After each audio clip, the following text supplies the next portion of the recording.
اهدنا الصراط المستقيم. Alhamdulillahi Rabbil Alamin. Nahmaduhu wa nasta'inuhu wa nastaghfiruh wa na'udzu billahi min syururi anfusina wa min sayyiati a'malina. Man yahdihillahu fala mudilla lahu wa may yudlilhu fala hadiya lahu. Asyhadu an la ilaha illallah wa asyhadu anna Muhammadan abduhu wa rasuluh la nabiyya ba'da. Barang saya lihat-lihat ternyata kita di ujung An-Nahl ya.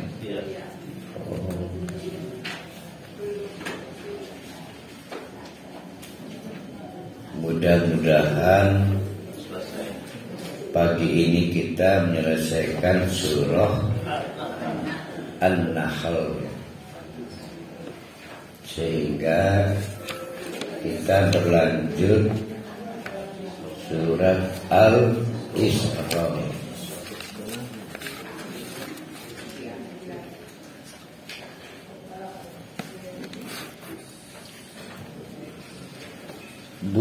Habis bulan Muharram, bulan apa? Safar ya. Isra Mi'rajnya masih lama.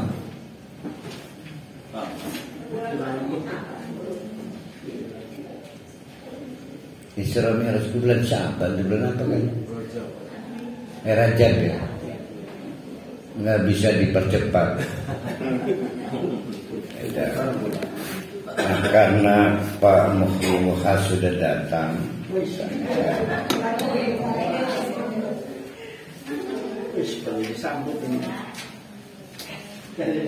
jadi kita akan meneruskan bagaimana Allah mengingatkan kita semua tentang sistem atau sunatullah, bahwa orang yang gagal bersyukur akan mengakibatkan terjadinya azab ya. Terjadinya azab.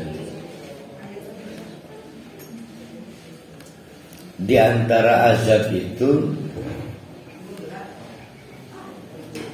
yang berkaitan dengan kesejahteraan, kesulitan makanan, hilangnya rasa aman.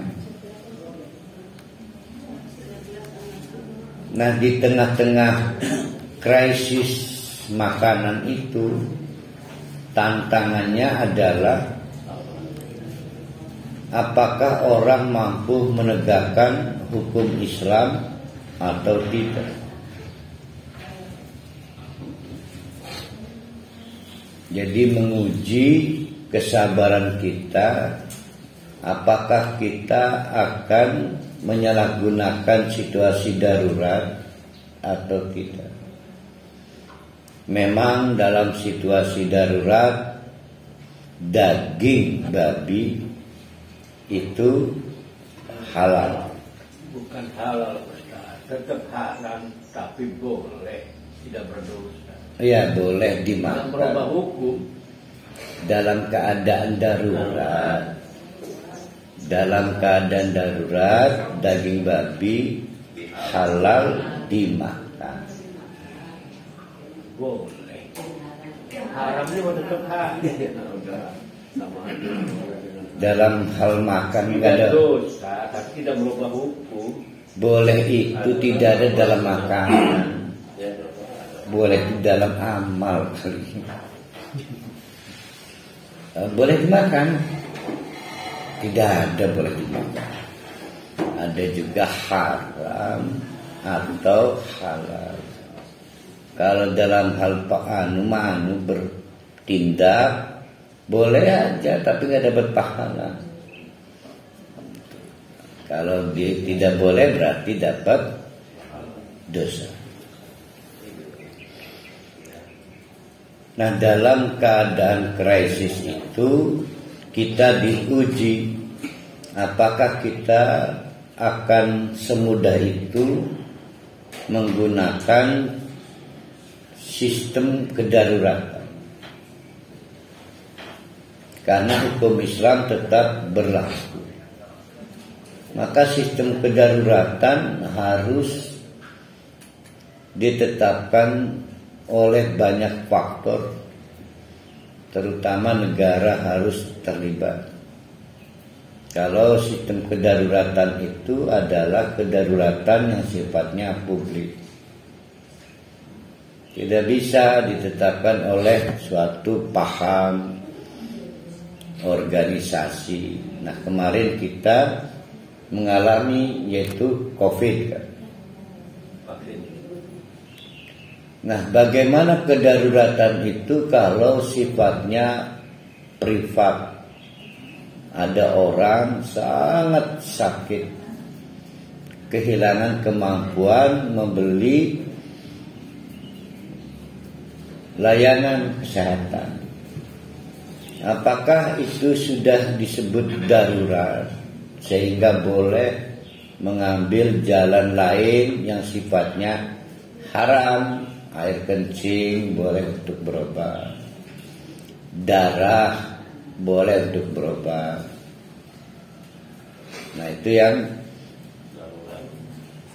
harus mendapatkan jawaban. Maka Allah berfirman, wala taqulu, kita sampai di situ ya. Wala taqulu, janganlah kalian beropini, membangun argumentasi, lima tasifu al-sinatukum, padahal itu adalah akal-akalan kamu, murni pikiran dan pandangan kamu melalui peristiwa bahasa, atau kalau dibuat gampang, omongan kamu sendiri, sama sekali bukan omongan Allah maksudnya, yang sifatnya al-kadhiba, penuh dusta. Kok penuh dusta? Bawa-bawa nama Allah. Allah aja mengizinkan kok, daripada saya mati. Rupanya ada yang negur, Kang, najis air kencing itu. Darurat ini. Daripada sudah semua layanan medis tidak memberikan hasil. Hadza halal, ini kan halal. Hadza haramun, yang ini yang haram. Perhatikan, tidak digunakan pilihan lain, padahal bisa aja misalnya zalika halal wa zalika haram, tapi digunakan kata petunjuk jarak pendek, hadza halalun wa hadza haramun, sehingga memungkinkan satu ilustrasi. Ini perdebatan orang-orang yang terlibat, tidak pakai zoom mungkin. Yang kedua, objeknya adalah objek yang mudah ditemukan. Jadi lingkungannya memang mudah menemukan barang haram. Kalau barang haram itu lahmul khinjir, daging babi, daging babinya mudah ditemukan. Apalagi cuma air kencing, atau kalau nggak tai, tinja. Iya, tai mudah ditemukan ya. berobat dengan mengkonsumsi tai. Nah itu karena saya ganti kata tinja dengan tai, maka Pak Rohali merasa jijik. Tapi kalau saya bertahan dengan menggunakan kata kotoran, pasti nggak jijik. Jadi orang itu berubah ketika perasaan bahasanya diganti. Jadi karena saya ganti kata kotoran dengan tai, maka perlu jijik, coba kotoran.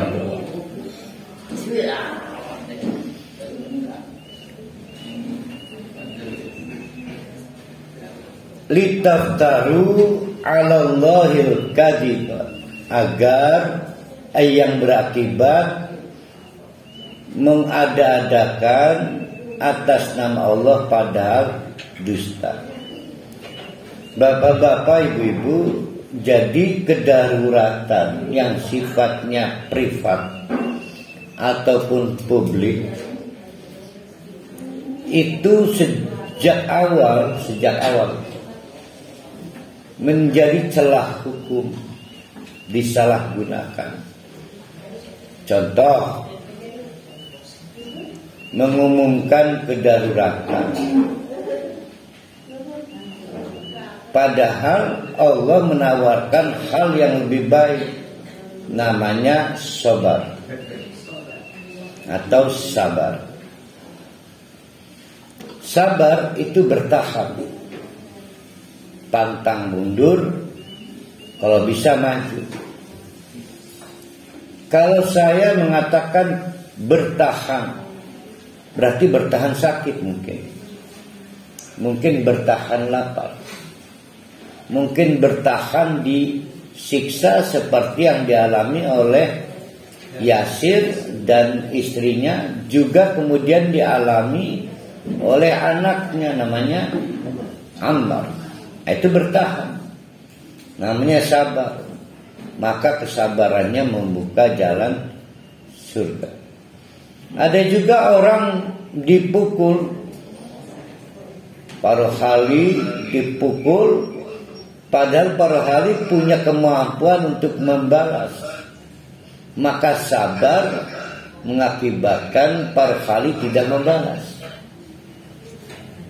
Ya, itu sama, itu sabar.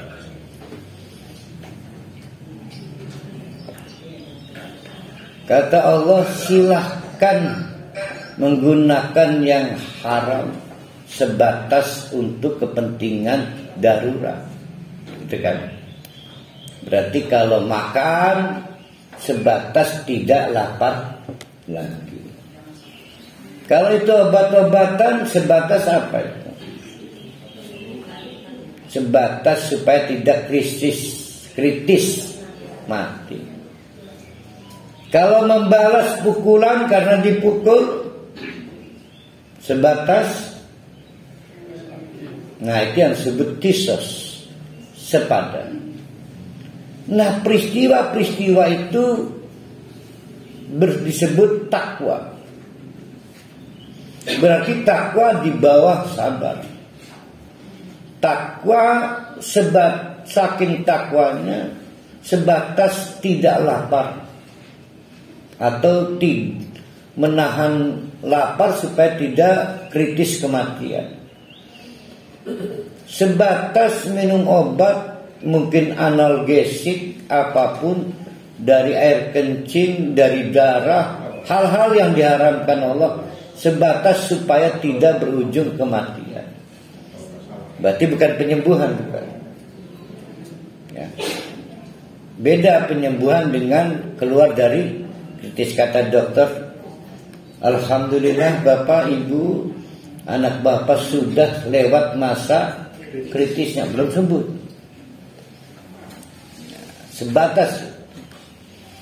Dan para ahli membalas pukulan sebatas apa yang diterima. Pukulan yang membalas pukulan itu namanya takwa. Innal ladzina yaftaruna 'alallahil kadziba la yuflihun.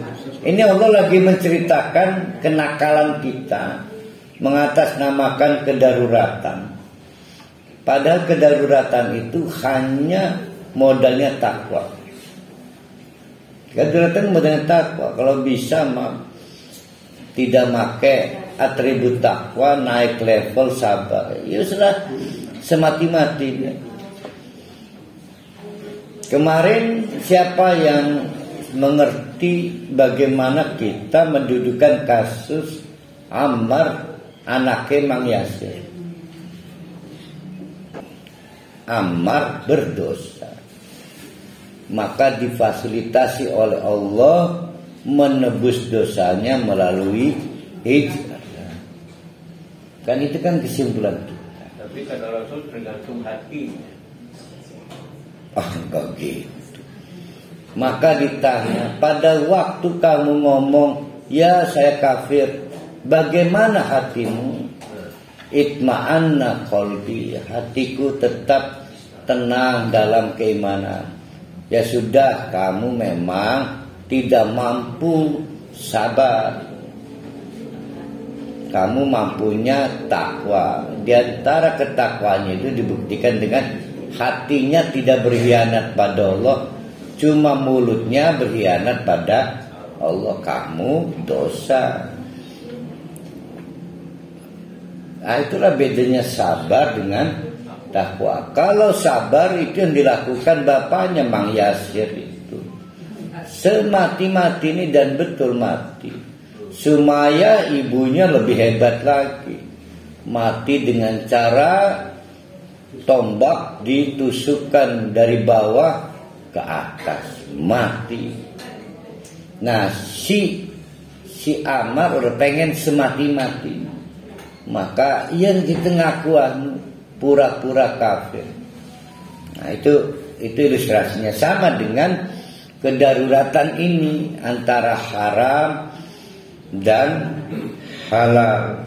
Nah banyak orang yang mengambil celah dalam kedaruratan itu. Mari kita runtut.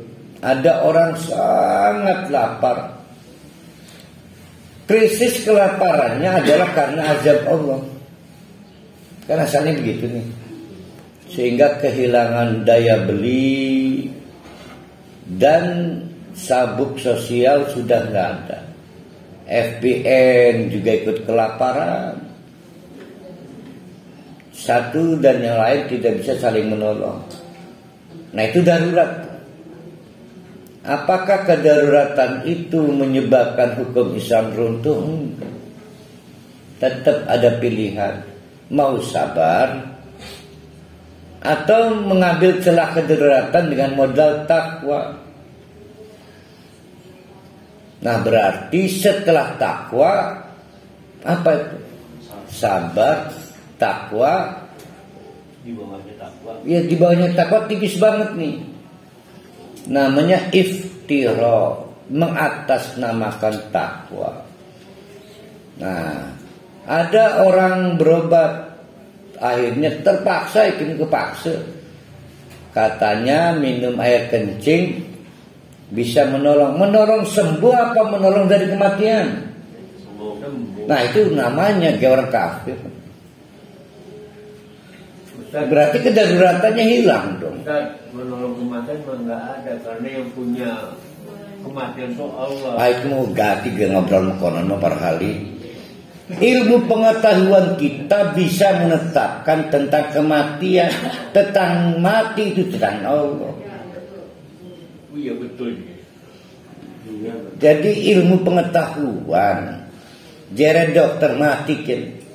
Nah, akhirnya berobat dengan meminum hal-hal yang haram. Berobat kedaruratannya sampai mana? Sampai kritis kematian, kritisnya lewat atau sampai sembuh? Nah, takwa mengizinkan hanya sampai kritisnya lewat. Kalau sembuh namanya bukan takwa. Nah itu yang sulit bedain. Nah sasarannya sembuh. Kan ada yang pernah berobat dengan tindakan haram. itu sering terlenakan oleh kedaruratan. Ini cari sembuh apa cari keluar dari kritis? Kritis. Nyatanya kita cari sembuh. Ada yang TBC atau keluarganya TBC.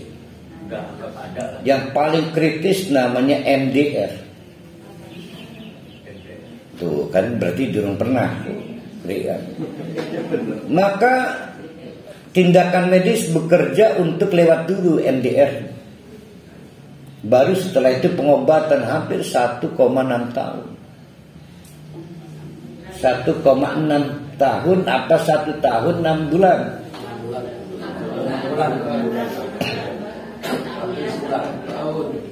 Maka si pasien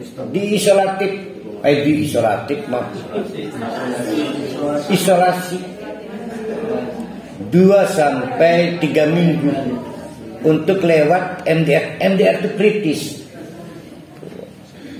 Maka si dokter kadang-kadang izinkan kami eksperimen obat. Beberapa haram. Mungkin dari narkotik. Karena si pasien harus ditolong, bisa gagal bernapas ini. Ototnya sudah lemah, tidak bisa membuat jantungnya bekerja dengan baik. Di situ sudah dipetakan tuh, ada fase kritis, ada fase pengobatan. Nah, sekarang kembali ke makan. Ini yang paling mudah berobat, sekarang makan. Maka kita kehilangan kemampuan memenuhi kebutuhan makan. Terancam mati kelaparan. Nah, fase kritisnya apa itu?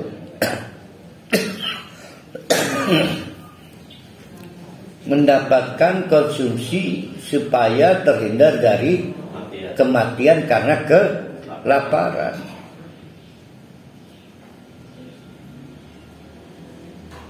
Berarti kalau stokis, ya artinya menyangkut soal kritis enggak? Kan bingung kan? Artinya betapa ngeri menggunakan kedaruratan. Ada orang diazab Allah masuk ke fase kedaruratan, dibikin miskin, libasul ju' wa libasul khauf. Sudah diazab, dia terancam jatuh lagi ke jurang karena melumpuhkan hukum Islam. Gimana? Ngeri nggak azab gitu? Kan awalnya begitu kan kisahnya kan. Ada suatu desa yang tadinya kaya raya, bahkan diceritakan wayati rizquhu, rizkinya datang bukan didatangi, berarti banyak investasi PMA kan, penanaman modal asing. Tapi sayang disayang gagal bersyukur kepada Allah, maka diazab dengan azab yang sampai lapar itu nggak bisa dibohongi lagi, sudah membentuk pakaiannya.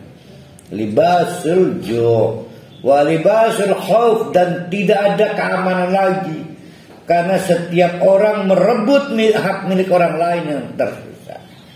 Sudah nggak ada lagi, sudah nggak ada jawatan sosial, sudah nggak ada jawatan keamanan, sudah sulit dan lumpuh. Masuk ke fase darurat. Maka ayatnya berubah menjadi ayat tentang innama harrama alaikumul maitatu. Apakah dalam keadaan darurat karena diazab itu hukum Islam juga mau dilumpuhkan? Jadi sudah diazab jatuh ke timpa tangga. Nggak, saya ingin mengatakan, jadi azab itu ada dua. Ada azab yang sebetulnya untuk kepentingan kita agar jangan dapat azab lagi. Masa udah dikasih stroke nggak sadar-sadar. Ini mau udah diazab melanggar hukum Islam lagi. Berarti ada azab-azab yang sifatnya istidraj, ditunda dari azab berikutnya. Contoh dinaik kutil. Coba kalau kanker, ya. Jadi ada orang tiba-tiba disentri padahal mengatur pola makan. Itu harus sudah bagus ininya, apa sebutnya, earning crisis apa sih lah gitu ya. Nah,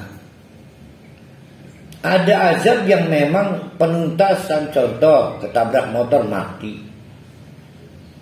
Nah, kapan taubatnya coba? Oleh karena itu, ketika diazab, bertakwalah kepada Allah. Itu maksudnya perhari. Jangan meniru orang-orang yang tidak paham azab, lalu menggunakan celah azab itu dengan bahasa mereka, iki mahalal, iki maharam, padahal gagasan mereka. Allah tidak begitu. Dikunci oleh Allah, innal ladzina yaftaruna 'ala Allahil kadziba la yuflihun. Mual bakal yuflihun, tidak akan panen. Falah itu berasal dari kata fallah, petani yang bercocok tanam. Saking berake petani kalau panen, karena dia sudah bercocok tanam, menghadapi rentan hama, penyakit. Akhirnya panen juga. Luar biasa kegembiraan petani yang panen itu. Itu disebut dengan falah. Hayya 'alal falah. Akhirnya panen juga setelah susah payah. Setelah susah payah berobat, mencari makan, tetap tidak beruntung. Yang kita sebut lolos dari kematian, kelaparan, tapi toh akhirnya masuk neraka juga. Jadi tanyakan kepada yang sedang ICU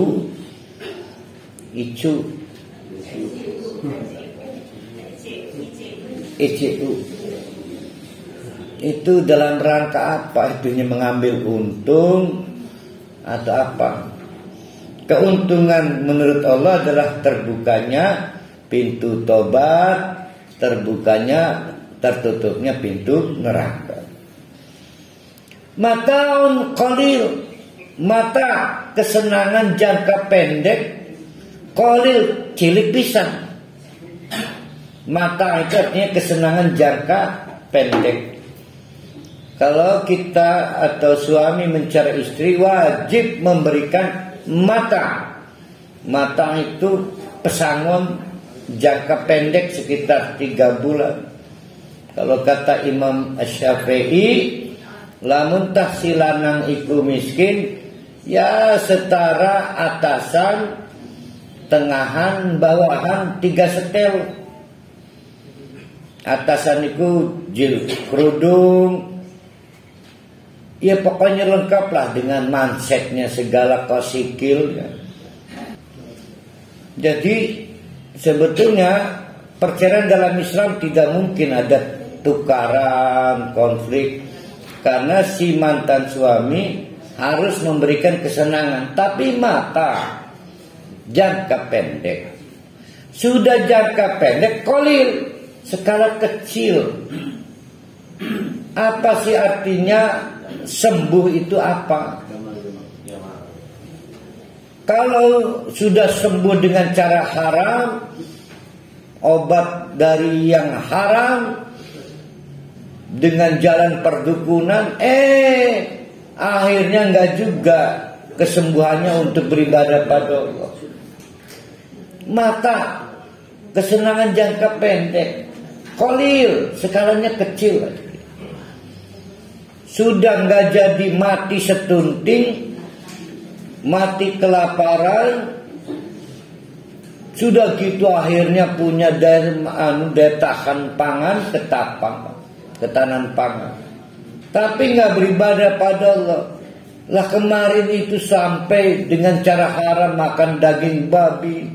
Yang penting orang mati buat apa? Kalau bukan untuk bertobat. Mata kesenangan jangka pendek, qalil, skala kecil lagi.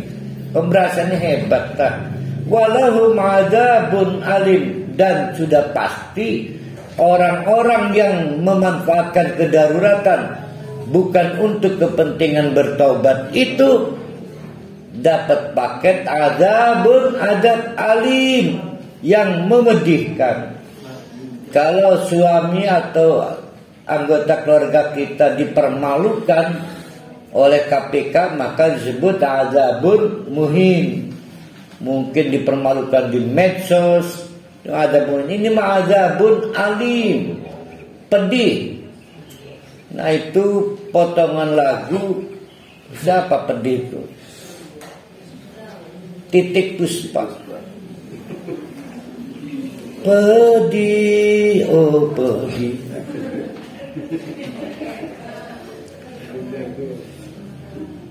Dulu ada orang Yahudi. Nah ternyata orang Yahudinya sampai sekarang ada. Berarti dulu sampai sekarang itu punya kebiasaan sekesede menghalalkan dan mengharamkan itu. Padahal sumber kehalalan dan sumber keharaman itu otoritas Allah. Menurut mana sukanya ada orang Yahudi. Diceritakan oleh Allah, wa 'alal ladina wa 'ala, dan dihukum orang-orang. Kalau 'ala itu pembebanan. Wa 'alal ladina, dan dihukumlah orang-orang hadu, yaitu orang Yahudi, haramna, yang telah mengharamkan ini dan itu menurut versinya. Maka qasasnaka, sebagaimana telah kami ceritakan, kata Allah, alaika, kepadamu Muhammad, engkau berbengenka, yaitu di surat apa sebelum An-Nahl? Iya tak?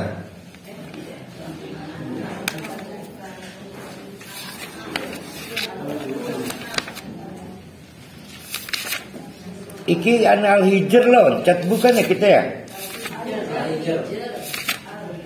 Al-Hijr udah ya? Ya di surat Al-Hijr. Itu udah pernah ceritakan dulu, nggak tahu sekarang lupa sama sekali. Akhirnya diazab karena dia memanfaatkan krisis. Nanti kalau kita ingat cerita kisah Yahudi itu berkali-kali diazab, berkali-kali krisis. Azab itu akibatnya krisis, kedaruratan. Nah, udah gitu menghadapi kedaruratan dengan membangun hukum versinya sendiri. Ditegur nabinya, dilawan, dibacok, mati. Jadi Yahudi ini dapat paket nabi banyak banget. Karena selalu saja menghadapi krisis kedaruratan lalu membangun hukum sendiri.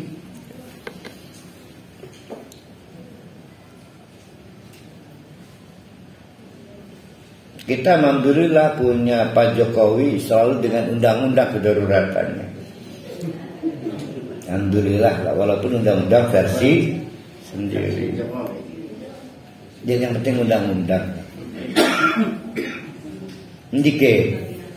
Maka wa ma dolamnahum, sebetulnya yang terjadi pada kasus perjalanan panjang sejarah Yahudi itu, wa ma dolamnahum, kami enggak pernah mensiksa mereka itu, menganiaya mereka. Mereka bikin ulah sendiri sih.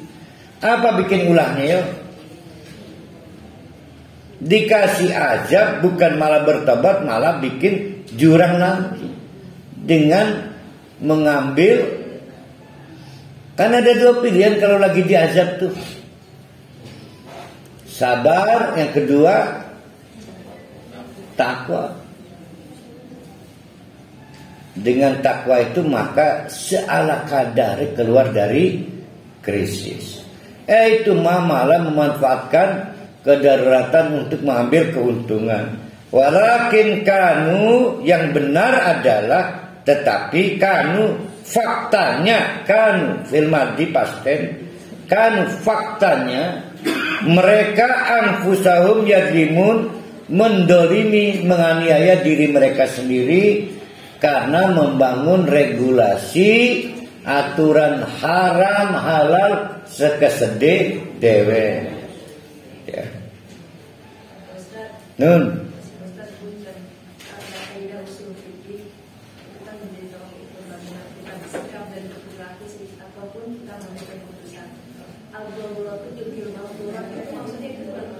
Ya kan tadi baru kita bahas kemahduratannya.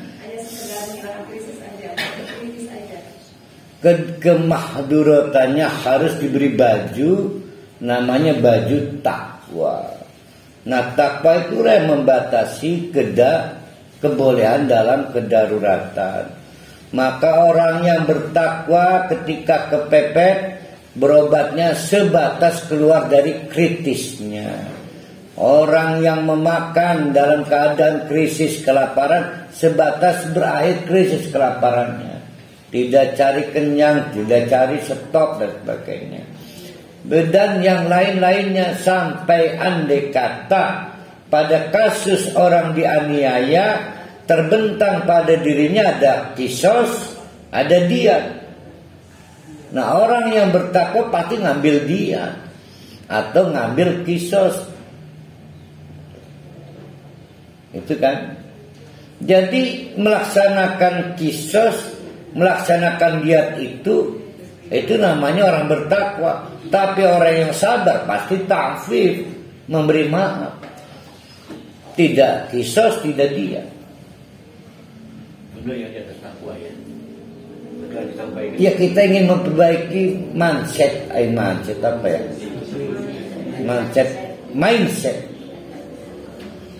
Mindset. Kadang-kadang sohor kayak Islam di kisos. Iya betul orang Islam. Tapi ada yang lebih baik lagi, namanya memberi maaf. Dalam hukum memberi maaf pun apa pun ya? Restorasi just. Jadi rumah makan jus. Restorasi just. Restoratif justice. Berarti ada 3 tuh. Kalau dalam kasus balas dendam ada hukum kisos, lamun kuping dibelek maka balas membelek kuping. Itu di kisos. Atau dia denda. Nah, itu takwa. Atau restoratif justice, itu sabar. Berarti sabar lebih tinggi dari takwa. Saya juga baru tahu sekarang. Baru tahu gara-gara baca ini. Nun. Jadi kalau ada orang bersalah membunuh dia, maka tegaklah hukum qisas namanya. Bunuh dibalas dengan bunuh. Selesai persoalan. Tapi tidak ada apa-apa lagi, tidak ada satu nilai di situ. Tapi kalau orang ini memaafkan, ada nilai di sana. Nah, itu maksudnya kemuliaan. Nampak kesabarannya menonjol sana itu. Jadi tegaknya kisos.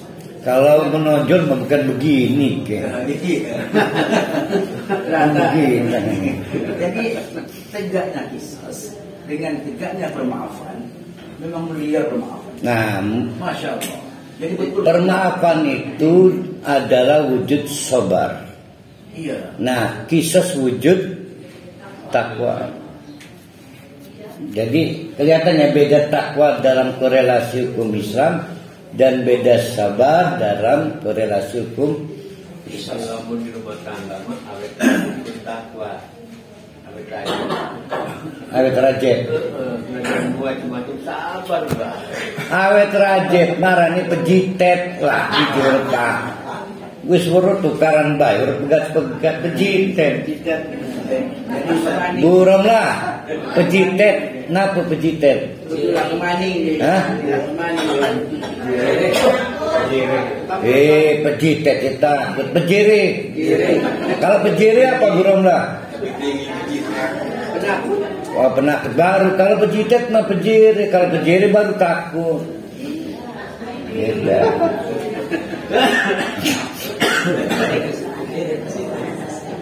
Nah, kita teruskan dulu ya.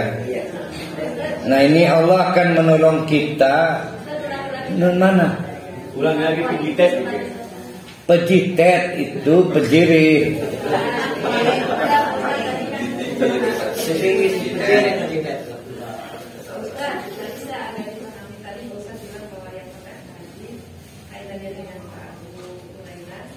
Bahwa indikator takwa sabar adalah indikator takwa. Tapi saya tadi masuk gitu, ketika takwa itu menegakkan satu instrumen, tapi kalau sabar tadi apa? Saya setuju dengan itu pernyataan Pak Ustaz. Kalau dipraktekkan dalam kasus balas dendam, memaafkan itu wujud sabar. Kalau diimplementasikan dalam kasus, jadi gini, balas dendam itu adalah kemampuan untuk membalas. Ada orang nggak punya kemampuan untuk membalas, bukan sabar itu. Dia punya kemampuan untuk membalas, dia punya biaya untuk lawyer, untuk pembela, untuk pengacara, bahkan secara fisik juga bisa nonjok. Tapi orang-orang yang powerless, doib, tidak punya kemampuan, apalagi kemampuan untuk pendampingan hukum, sabar. Wong anu gitu, wong alang-alang. Sabar itu hanya dimiliki ketika orang mampu menahan diri. Padahal dia memiliki kemampuan. Itu mah doang sabar ya. Memang dia nggak mampu, itu mah bukan sabar, kayak powerless. Powerless itu kehilangan.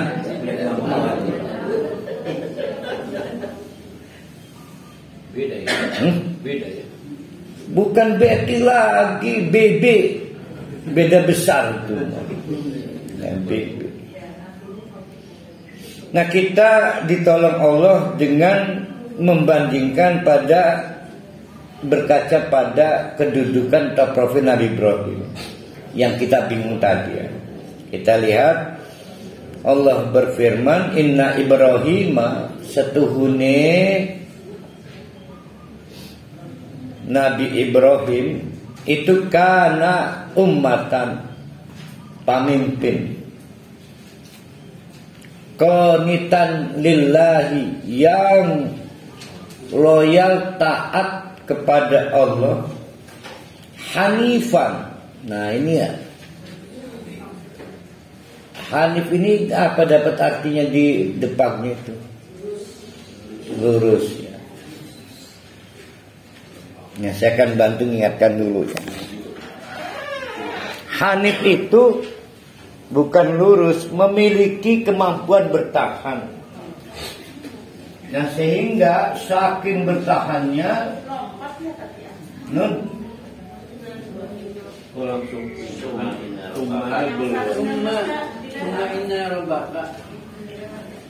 di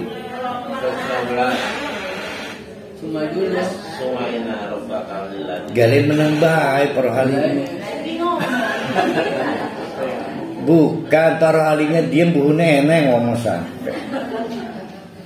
Astagfirullahaladzim. Galin ning otak pengen hataman uduk doang itu. Ya, kita selesaikan dulu supaya runtut.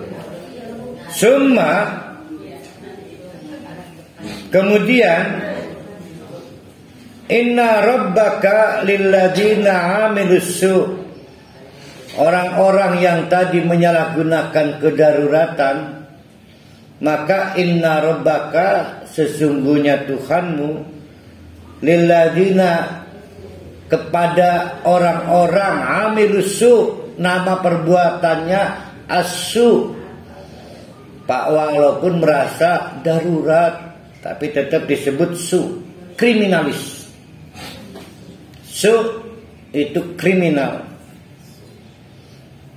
Bijahalatin, tanpa dasar pengetahuan.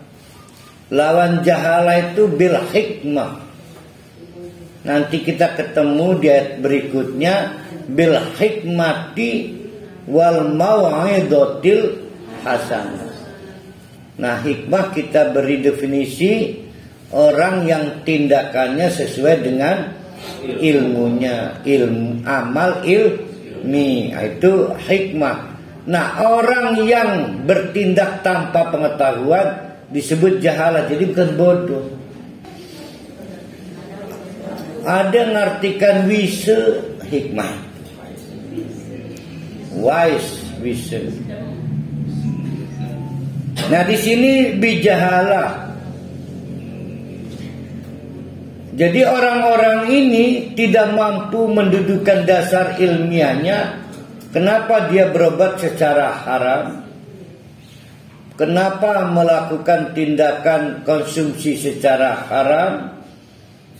Lalu membalas dendam dalam kasus kisah diat juga tanpa argumentasi hukum, maka disebut jahala. Apakah tidak punya pengetahuan? Punya.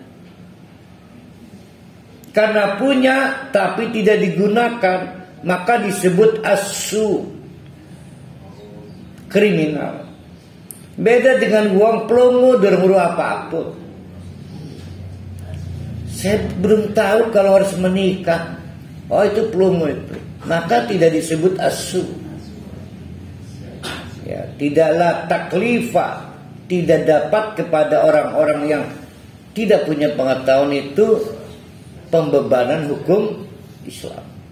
Nah, ini mah orang punya tapi nggak dipakai. Nah, maka disebut jahala. Abu Jahal itu gelarnya adalah Abul Hikam. Kalau di sini mungkin profesor honoris causa.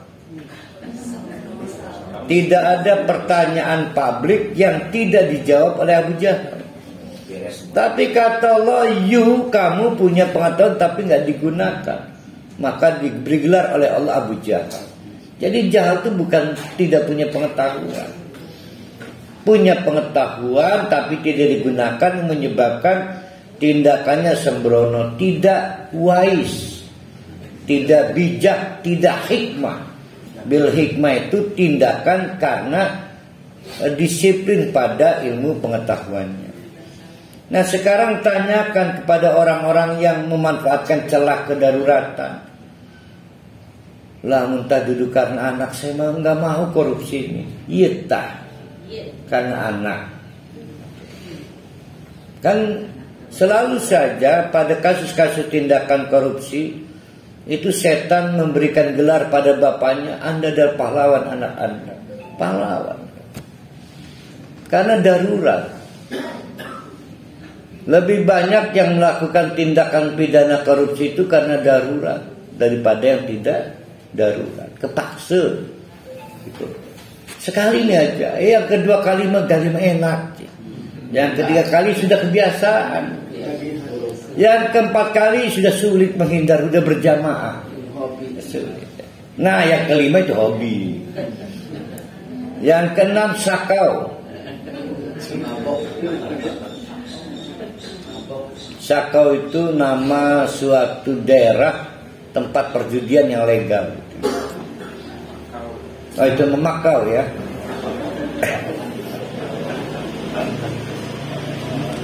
Sumatabu, kalau saja dia bertobat setelah konyol tadi, memang didalika setelah tragedi kebodohan itu, waslahu dan merehabilitasi keadaan. Kalau ada korbannya, merehabilitasi keadaan, ngemaling demi kepentingan anak, maka didatangi korban. Kang, saya ngambil tangga rumah ini, demi Allah buat beres PPA kepepet, kembalikan si anunya. Itu namanya waslahu.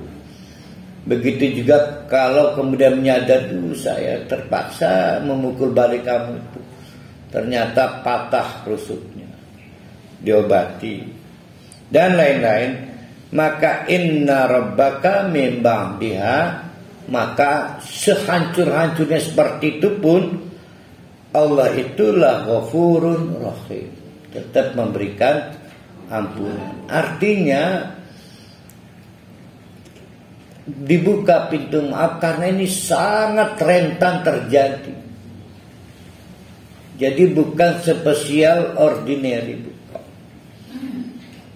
Ini adalah kejahatan umum yang sangat mungkin terjadi pada siapapun, yaitu berlindung di bawah kedaruratan padahal imannya lemah, sehingga masuk kepada tindakan kriminal, kejahatan. Hukum Islam gak jalan.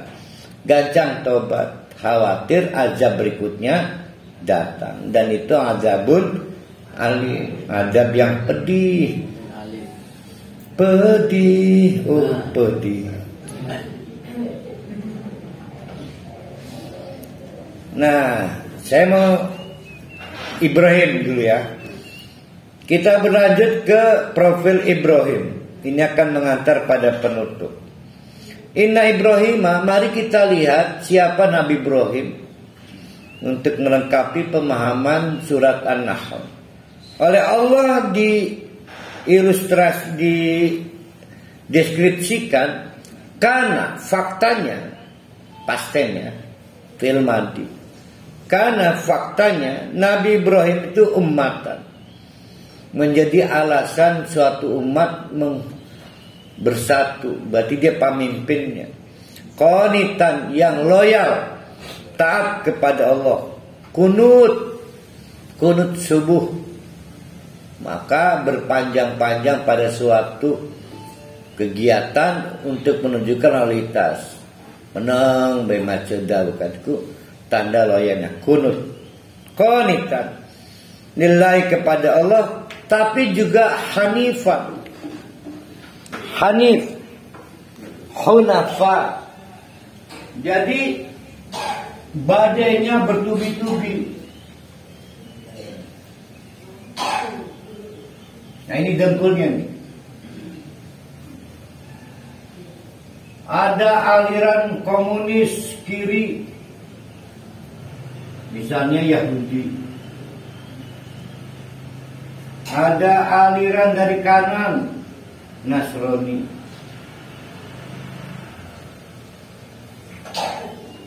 Bertahan terus, yang menyebabkan kakinya tak lurus lagi nih. Saking bertahan jadi begini.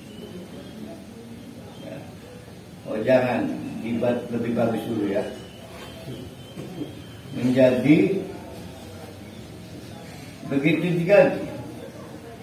Inilah hanif sebetulnya. Sehingga perdebatannya tidak pernah berakhir. Hanif itu kayak uang letter O ya,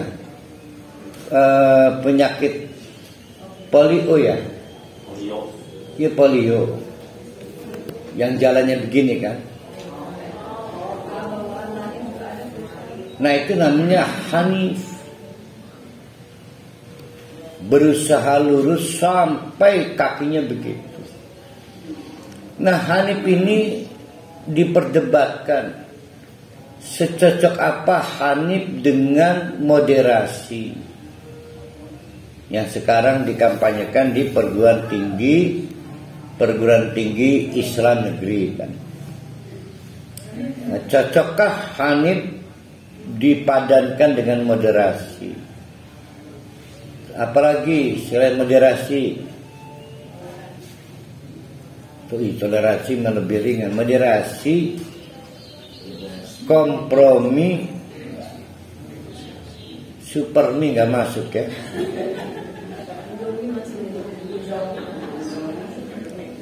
Nah, Muhammadiyah lebih maju lagi, wasaton. Dikorelasikan dengan wasaton, dengan padanan yang lebih berbobot, berkemajuan. Ya, artinya wasaton itu mendapatkan nilai baru dari bahasa Indonesia, berkemajuan. Sama dengan hanif. Jadi tarik menarik kepentingan dari agama-agama baru. Yahudi itu pewaris Yakub, tapi merasa ada kreasi baru. Dahulu mereka wajib mengikuti hari agamanya Jumat. Nah, timbul aliran baru di Yahudi, Tegeri Sabtu Belajar, pas libur kerja kan. Maka nabi-nabi yang diutus ke Yahudi merapikan kembali. Terjadi tawar-menawar, tujadilah menjadalah. Nabinya bertahan, sampai melengkung sikil.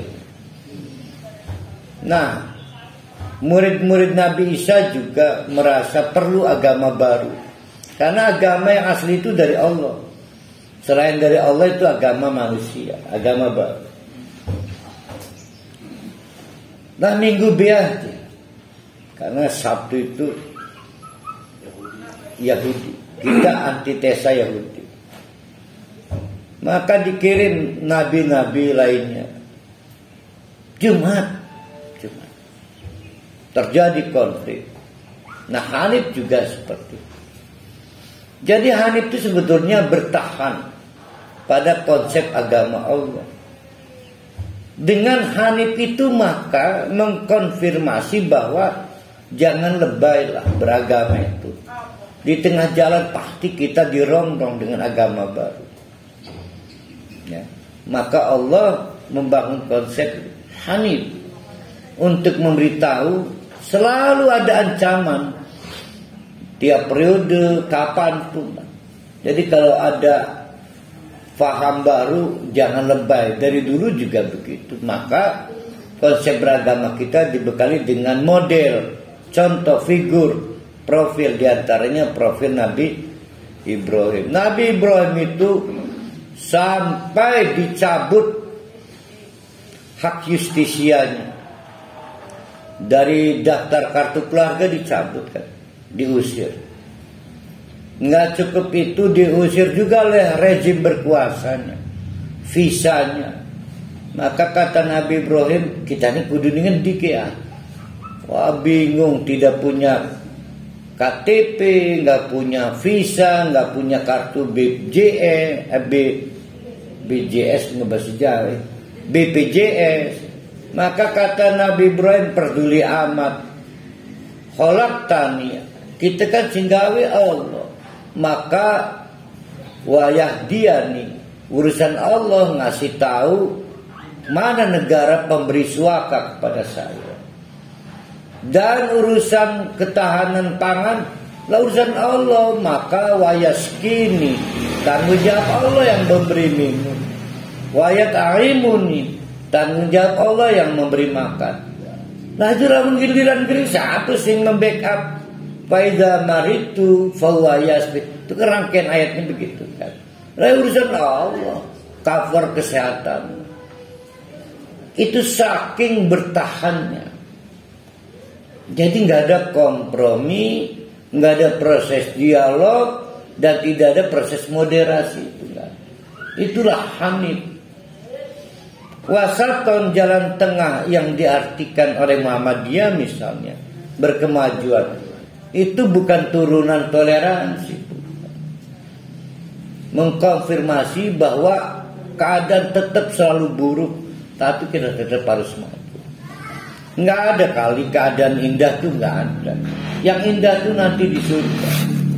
Kan porhali asam lambung naik baik gara-gara tetangga bater bid'ah kan. Kalau nggak ada bid'ah nanti di surga nggak ada bid'ah.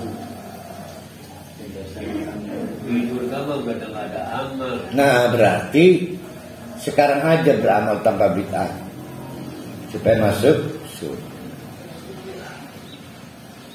Inna Ibrahim kana ummatan qanitan lillahi hanifan walam yaku minal musyrikin, dan tidak akan pernah yaku minal musyrikin masuk dalam asosiasi kemusyrikan. Syakiran, faktanya Nabi Ibrahim juga berusaha syakiran, menjadi orang yang bersyukur li'an'umihi, kendati pun cuma satu yang bisa disyukuri, sedangkan nikmatnya begitu banyak. Ijtaba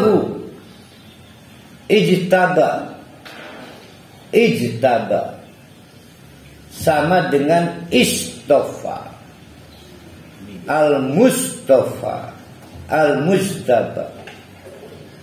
Nah Nabi Ibrahim itu ijtaba, tapi Nabi Muhammad istofa. Nabi Ibrahim itu melewati fase-fase yang sulit menghadapi ayah kerabatnya yang justru produsen dari berhala, menghadapi rezim penguasa yang memaksakan satu paham keagamaan berlaku secara mono di negara itu. Ditolak oleh Ibrahim, dibakar, luar biasa. Maka disebut al-mustaba. Kata Allah, ijtabahu, maka Allah memilihnya Ibrahim, wahadahu, dan memberi petunjuk ila siratim mustaqim, ke jalan yang lurus. Sulitlah kita meniru sukses yang pernah diambil oleh Nabi Ibrahim, sulit. Banyak ulama dikriminalisasi, tapi setelah keluar, selesai masa penahanannya, sedikit berubah, tidak segarang dulu. Sedikit yang bisa tidak berubah, tapi Nabi Ibrahim tetap.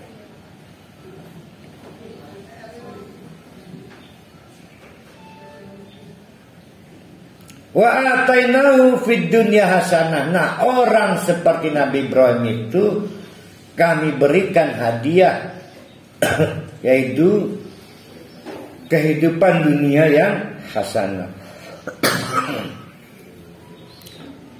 Wa innahu fil akhirati laminas sholihin, dan nanti di akhirat dikelompokkan sebagai orang-orang yang soleh. Summa awhayna ilaika, maka kemudian hai Muhammad, ganti ke Nabi Muhammad, kami wahyukan kepadamu soal cerita Nabi Ibrahim itu. Untuk apa?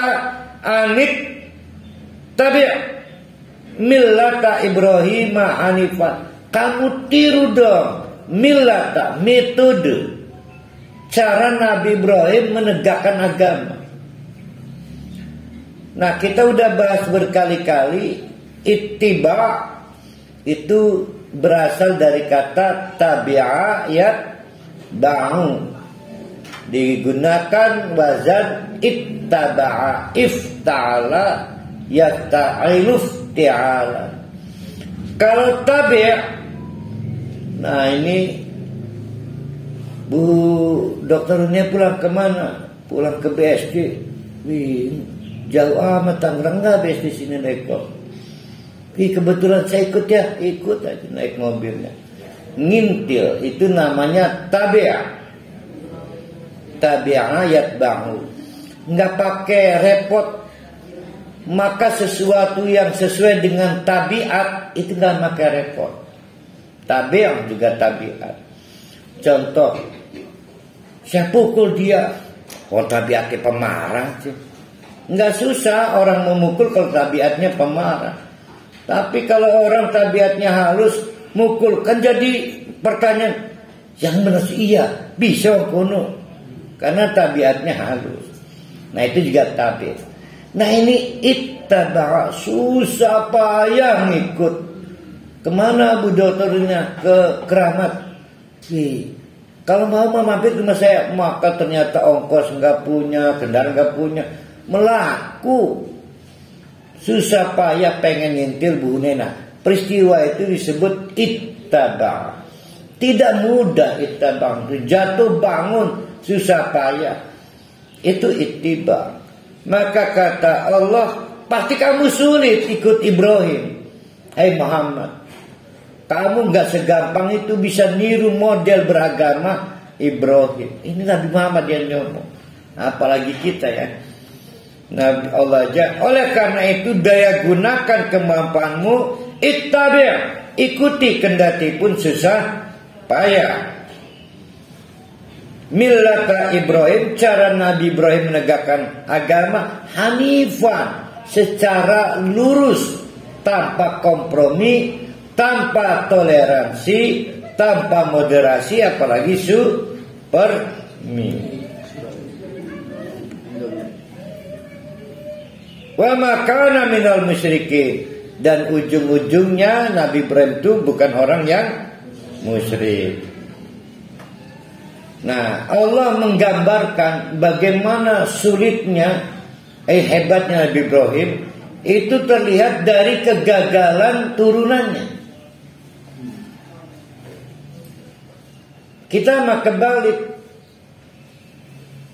Ada ini Pak Muhyiddin termasuk langka, satu-satunya dokter kriminal di Untirta. Maka ikut harum orang tuanya, kakeknya, buyutnya, karena anak. Itu kebalik logikanya dengan gaya ini Al-Quran. Kalau Al-Quran begini, lihat tuh, keturunannya nggak ada yang mampu menyamai kehebatan kakek neneknya, buyut. Maka semakin harum itu nama dedengkot ininya tuh, buyut segalanya itu. Ketika melihat keturunannya semakin acak-acakan. Dan nama Nabi Ibrahim semakin legend ketika keturunannya dari Yakub terus sampai ke Nasrani, acak-acakan. Yahudi berkhianat pada cara beragama kakeknya, Nasrani kita berkhianat. Itu nama Ibrahim semakin legend itu, karena sulit menerima Nabi Ibrahim. Itu logikanya yang berbeda dengan kita. Kita makan, kalau anak, biarlah ayahmu tidak sekolah tapi kapan kamu sarjana, makin harum kan. Ini beda. Maka kata Allah, innama ja'ila Sabtu, soal konflik isu Sabtu, ibadah Sabtu, itu ala ladina ikhtalafu fihi, tetap akan menjadi perdebatan di kalangan umat Yahudi. Wa inna rabbaka la yahkumu bainahum yaumal qiyamati. Udah, tidak perlu diteruskan. Maka kata Allah, sesungguhnya Tuhanmu la yahkumu bainahum yaumal qiyamati, akan memberi ketetapan siapa yang benar, yang ibadahnya Jumat kah, yang ibadahnya Sabtu kah, berarti Yahudi, atau ibadahnya Minggu, Nasrani. Artinya apa itu? Muhammad udah nggak usah menghabiskan waktu ikut debat soal Sabtu Minggu. Udah, biar Allah yang ambil alih, nanti pada saat setelah kiamat itu diputuskan. Jadi tidak ada dialog keagamaan. Dialog keagamaan itu nggak ada. Ini menceritakan Nabi Muhammad kepancing ikut seminar, ikut workshop. Nabi Muhammad ini hanya supaya orang-orang Yahudi di Madinah, juga Nasrani di Madinah mengerti bahwa regulasi dari Allah ibadah itu Jumat, hari raya. Kata Allah, sudah, jangan nawarkan gagasan Islam pada orang yang sudah kesasar. Nanti biarlah setelah kiamat itu. Lihat Ibrahim itu, bertahan Ibrahim itu. sempat kepikir Nabi Muhammad 3 hari ibadah supaya tidak konflik sosial, karena Nabi Muhammad ini padanya selain kiai kan kepala negara, dia punya kewajiban membangun stabilitas sosial, politik, ekonomi. Maka kata Allah, itu urusan Allah nanti setelah kiamat, fima kanu fiha talifun, untuk menyelesaikan apa yang mereka perdebatkan. Yang harus kamu lakukan, nah ini ujung kajian kita. Bagaimana cara kita bersikap di tengah konflik, baik karena krisis, kedaruratan, maupun konflik akibat benturan agama baru, kebudayaan, tradisi. Kata Allah, hai Muhammad, yang benar kamu ikut cara Ibrahim, bertahan walaupun diboikot.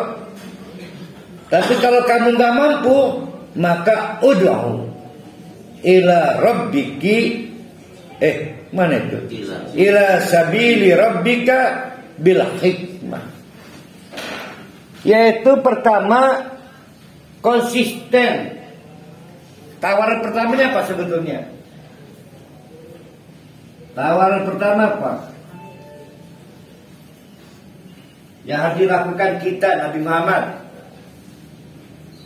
Tawaran pertama adalah ittiba millata Ibrahim, yaitu Hanif.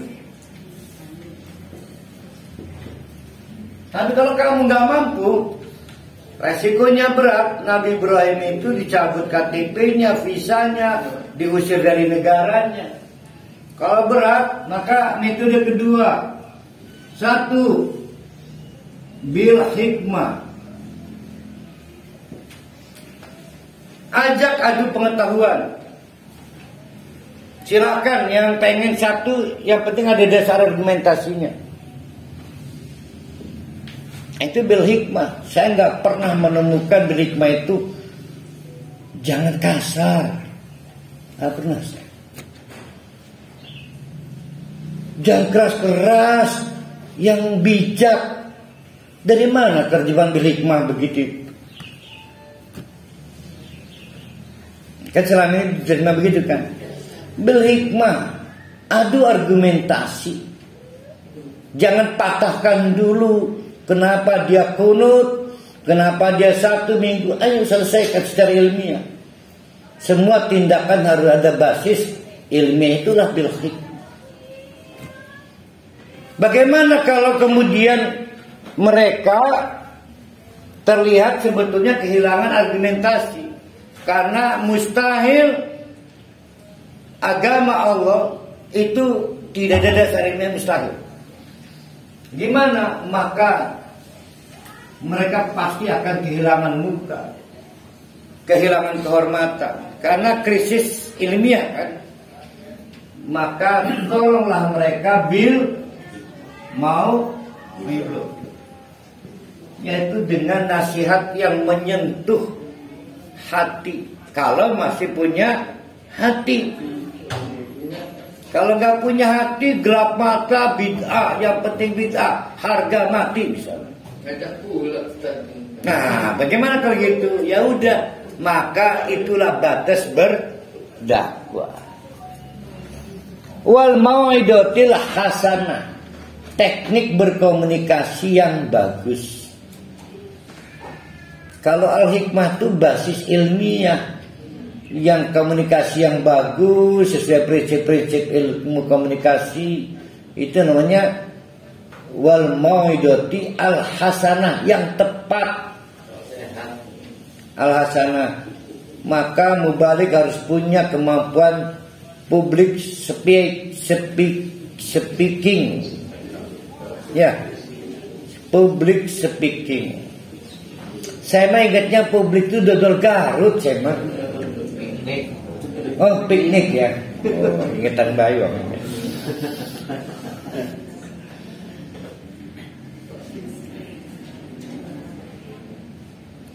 Tapi dalam konteks mujadalah Ada orang Ustadz duduk, wawani yang ngajak debat. Nah ini follower biasanya, usohorkan ya.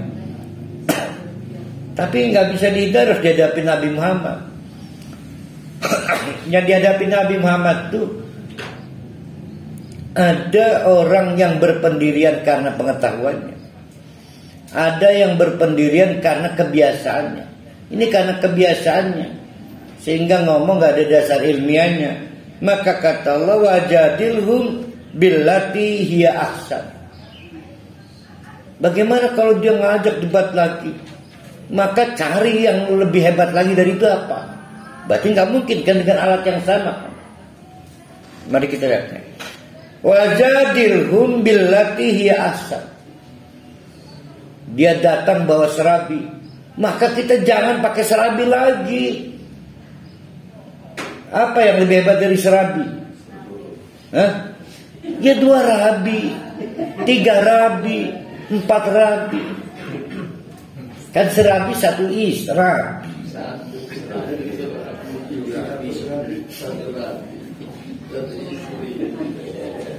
Berarti kalau ada orang tanpa pengetahuan ngajak debat, ya jangan diladeni debat. Cari cara yang lain. Mungkin diajak piknik, plesir. Karena tidak apple tuh apple. Itu namanya wajadilhum billati hiya ahsan. Bukan dalam konteks berdebat dengan elegan. Nggak ada, nggak apple to apple kok. Wong dia ini nggak punya basis ilmiah. Cari cara lain. Tinggalkan perdebatan itu.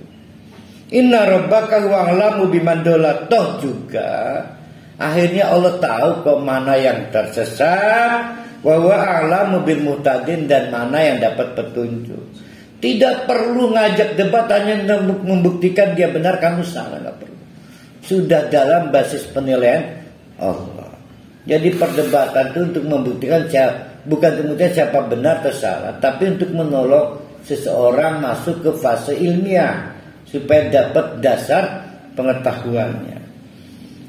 Wa ina aqtakum primen kula muntah, dia pakai cara kekerasan. Objek dakwanya dianiaya, nonjok malah primen, nyepak sekali. Maka faqibu bimisli ma aqibtum bi, ya katuran kamu balas. Tapi bimisal itu nama kias, sepadan. Ditonjok. Tanya ke dia, kamu tadi nonjok pas begini apa ke saya tadi? Ulati, ampura saya tonjok begini ulah. Tapi wala in sabartum, kalau kamu memilih bersabar berarti bertahan. Asalnya apa? Mukul enggak dia? Tidak. Asalnya dipukul tapi tidak mukul. Bertahan berarti bertahan tidak mukul. Idanya sabar. Wala in sabartum lahuwa khairun lis-sabirin. Maka tidak ada lawannya lagi, tertinggi, maka disebut khairun, superlatif, the bestnya, yang terbaik. Ustaz, di atas sabar ada nggak? Nggak ada lagi, udah itu paling puncak. Khairun, berarti yang terbaik tidak ngebalas. Tapi kalau memang tidak mampu untuk yang terbaik, ya udahlah, masuk regulasi kisos, ya, ngebales sepadan. Namun kata Allah, lamun kita tahu, wasbir sih, sabar sih, sabar. Wa ma sabruka illa billah. Cuma begini loh jadi masalah. Wa ma sabruka illa billah. Untuk menjadi yang terbaik nggak mungkin terwujud illa billah, kecuali dengan bantuan Allah. Itu yang jadi masalah. Nah, bagi bapak-bapak, ibu-ibu yang pengen meraih yang terbaik, mintalah bantuan Allah. Saya lupa nomor panggilan daruratnya berapa itu, callnya itu. Oh tahajud tidak. Wala tahzan. Terus jangan sedih. Jadi menurut beberapa tafsir ini khusus ayat ini 100 berapa ini? 26. 27 latar belakangnya adalah kasus perang Uhud. Yang paling memukul adalah terbunuhnya Wa Hamzah.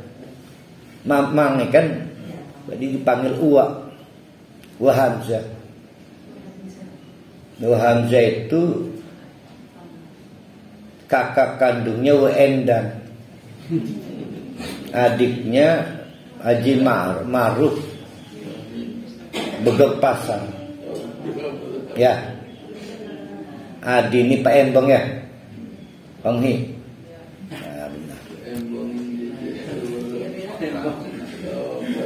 Perhatikan, terbunuh di dalam peperangan. Salah nggak terbunuh dalam peperangan? Tidak boleh ada kisos dalam peperangan.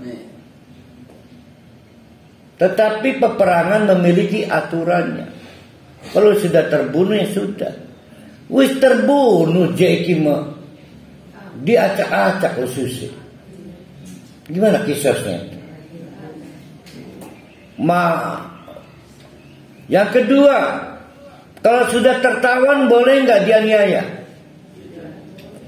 Faktanya di tengah-tengah kekalahan perang Uhud itu tawanan kita dianiaya. Ada yang diambil, itu mah Hamzah ini kan, tawanan kuping, oh kasihan. Nah Nabi kepancing. Lo jual gue beli, kata Nabi. Dia aniaya satu jundun tentara, kita balas 30. Ditegur oleh Allah. Ditegur. Maka ditegur, ayat ini teguran kepada pemimpin perang bernama Muhammad. Sabar, mat sabar. Kalau kamu dapat yang terbaik, pengen dan dia sabar. Artinya persoalan diat itu persoalan bagus, tapi lebih bagus lagi sabar.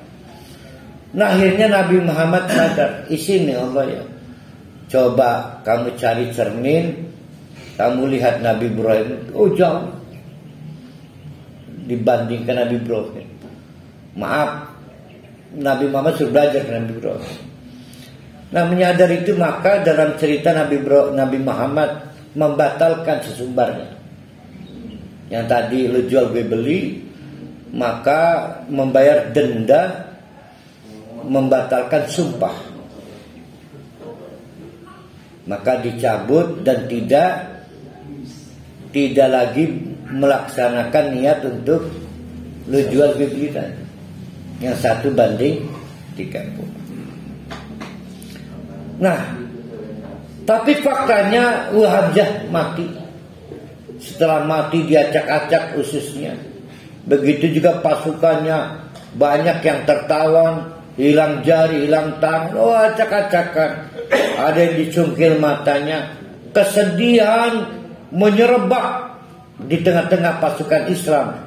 Maka kata Allah, wala tahzan alaih. Jangan menyiksa diri dengan membangun kesedihan tentang mereka. Wala taku fi daikin, lalu kamu membuat daik, sempit dadamu mimma yang kurun oleh makar mereka. Rupanya sekarang lebih parah lagi mungkin kali. Di video penyiksaannya kalian, disebar videonya. Ini sebetulnya untuk teror. Maka jangan kamu kepancing dengan berita-berita penyiksaan tawanan-tawanan Islam. Lalu kamu jadi doik sempit. Semakin sempit dada, hatinya semakin kecil. Hati kecil itu nggak akan melahirkan produksi ide yang besar, gagasan besar.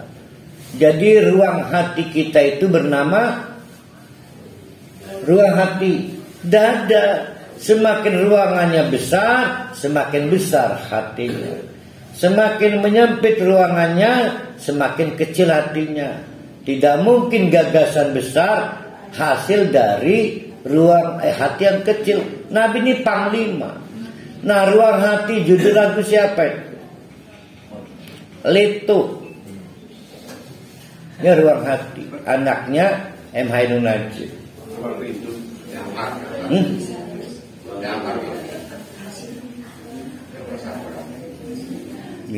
Iya tak. Coba nanti kita cek baju ya. Jangan pantun terus, ini pantun baju sih. Innallaha ma'al ladzina taqaw. Nah, ini untuk menjawab Bu Hunaina. Ada pertanyaan. Ini pernah dibahas di Ramadan. Ada muqarabatullah, ada ma'ayyatullah. Seberapa kekerabatan, kedekatan kamu dengan Allah? Saya dekat, buktinya saya lagi salat. Itu namanya takrib, muqarabatullah. Tapi seberapa kebersamaan kamu dengan Allah? Maka ditentukan innallaha ma'as-sabirin. Ma'iyatullah itu hanya untuk orang yang sabar. Nah, di sini untuk Bu Hunaina. Ternyata untuk orang bertakwa juga Allah membersamai. Maka Allah menyatakan innallaha ma'al ladzina taqaw. Dan andai kata pun harus kisos, harus mengambil kebolehan dalam keadaan darurat, babi yang tadinya haram dagingnya kemudian halal untuk skala darurat, maka jangan khawatir. Itu pun cara Allah bersama kita dalam fase darurat. Lebih dari itu Allah sudah tidak bersama lagi. Ketika Allah sudah tidak ada ma'iyah dengan kita, maka azab pasti turun. Walladzina hum muhsinun. Dan juga Allah selalu membersamai dengan orang-orang yang ihsan. Bapak-bapak, ibu-ibu yang berbahagia, kita bersyukur kepada Allah menyelesaikan surat An-Nahl yang memiliki nama lain surat. Ayo siapa yang ingat? Apa?